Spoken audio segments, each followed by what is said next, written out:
People traveled for days, some for weeks, just to kneel in his confessional. And when they got there, this humble friar from a tiny mountain town would stop them mid-sentence and tell them the sin they forgot to confess. The one from years ago, the one they never told a single living person. How? How does a man know what only God should know? His name was Padre Pio, and for 50 years he bled from wounds that never healed, fought battles with darkness that left bruises on his skin, and quietly changed the lives of millions of people who never even met him face to face. If you've never heard his story, sit with me for the next few minutes.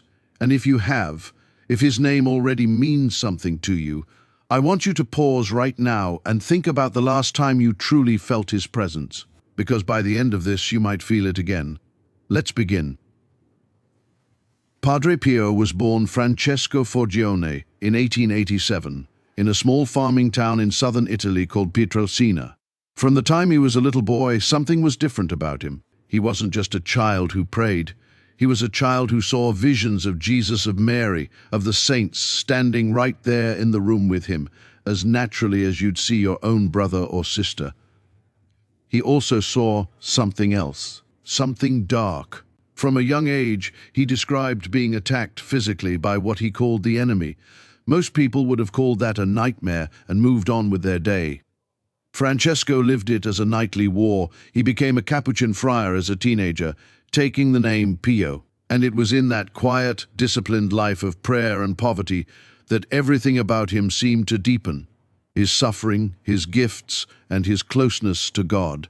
Now here's where the story turns into something you almost can't believe, except that it was witnessed, documented, and investigated for decades. In September of 1918, while Padre Pio was praying alone in the choir loft of his friary church, he felt a pain unlike anything he had ever known. When it passed, he looked down at his hands. They were bleeding. Not scraped, not cut, bleeding from the exact points where nails would have pierced the hands of a crucified man. His feet bore the same wounds, and in his side, a wound in the shape of a spear. The stigmata, the wounds of Christ crucified, appearing on the body of a living man. Think about that for a second. I want you to actually picture it. Imagine waking up every single day for 50 years with open wounds that never closed, never got infected in the way a normal wound would, and never went away, no matter what doctors tried. Padre Pio bled nearly a cup of blood a day, every day for 5 decades. Doctors examined him. Skeptical bishops sent investigators to disprove it. Scientists tried explanations. None of it added up to anything except a mystery science couldn't close the book on. And here's the part that gets me every time. He didn't want it. He begged God to take it away. Or, better yet, to let him suffer it invisibly, so nobody would notice him. He wasn't chasing attention. He was trying to avoid it. A man handed the most visible, most undeniable sign of holiness in the modern world, and his first reaction was to ask God to hide it. Sit with that for a moment. How many of us, if we had one dramatic sign from heaven, would want the whole world to see it? He wanted the opposite. That alone should tell you everything about who he really was. But the stigmata is only the part of his story people know. The part fewer people talk about is the war. Padre Pio didn't just carry Christ's wounds. He carried Christ's enemies' attention too. The friars who lived alongside him reported hearing violent noises coming from his room at night. Crashes, shouts, the sounds of a struggle as if furniture were being thrown. When they rushed in, they'd find him bruised, exhausted, sometimes bleeding from injuries that had nothing to do with the stigmata. He described being physically beaten in the night by demonic forces, over and over, for years. Why would God allow that? Why would the most spiritually gifted man of his generation be given no peace, even in his own bedroom? Here's the way I think about it, and I want you to really consider this. The enemy doesn't waste his time on people who are already asleep spiritually. He goes to war with the people who are waking others up. Padre Pio wasn't attacked because he was weak. He was attacked because he was dangerous, dangerous to darkness, because every soul he helped save through confession was a soul the enemy lost. That should change how you think about your own struggles. If you've ever felt like the moment you tried to get serious about your faith, everything got harder, the distractions got louder, the temptations got stronger, the doubts got sharper, you are not imagining it. You are not doing something wrong. You might be doing something right. Resistance is often proof you're moving in the right direction, not the wrong one. Now let's talk about the confessional, because this is where Padre Pio's story becomes deeply, personally relevant to you. Yes, you, watching this right now. For decades, people lined up outside his friary in San Giovanni Rotondo for hours, sometimes overnight, just for a few minutes in his confessional. And it wasn't gentle. He was famous for being firm, sometimes even blunt, refusing to give absolution to people who weren't truly sorry, sending some away to come back when they were ready to be honest. But the people who experienced real conversion in that confessional described something almost impossible to put into words, the sense of being fully known, fully seen, and still fully loved. He would tell people details about their lives he had no natural way of knowing, sins they'd hidden, struggles they'd never spoken aloud, not to shame them, but to show them there was nowhere left to hide, and that even there grace was still waiting. I want you to pause and really think about this. When was the last time you went to confession? Not just to check a box. I mean really went. Laid down the thing you're most ashamed of, and let it go. Padre Pio believed confession wasn't a punishment. He believed it was a lifeline. Think of your soul like a diver 100 feet underwater. Sin is what happens when you cut the rope connecting you to the surface. Confession is tying yourself back to that rope. It's not about groveling, it's about breathing again. If that hits something in you, that's not an accident. That's a nudge. Comment below and tell me, is there something you've been carrying that you know you need to finally let go of? Let's talk about his advice, because Padre Pio wasn't only a mystic wrapped in mystery. He was also, at his core, a spiritual father. Practical, direct, and endlessly patient with the people who wrote to him for guidance. His most famous piece of advice has become almost a motto for people all over the world, even those who know almost nothing else about him.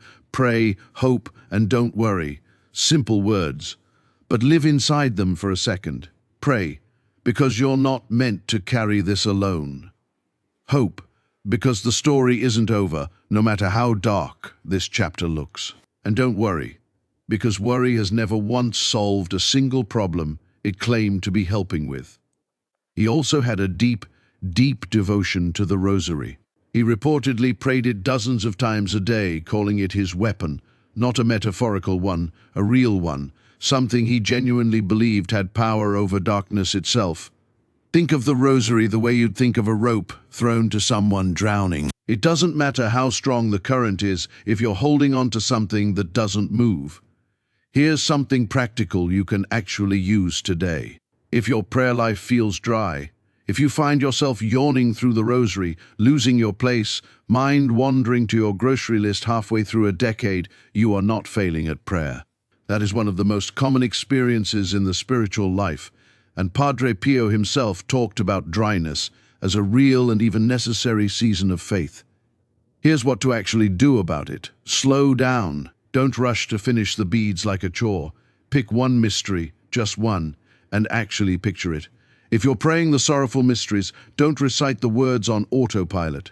See Christ carrying the cross. Feel the weight of it. Let one image hold your attention instead of racing through 50 Hail Marys with your mind somewhere else entirely. Quality over speed.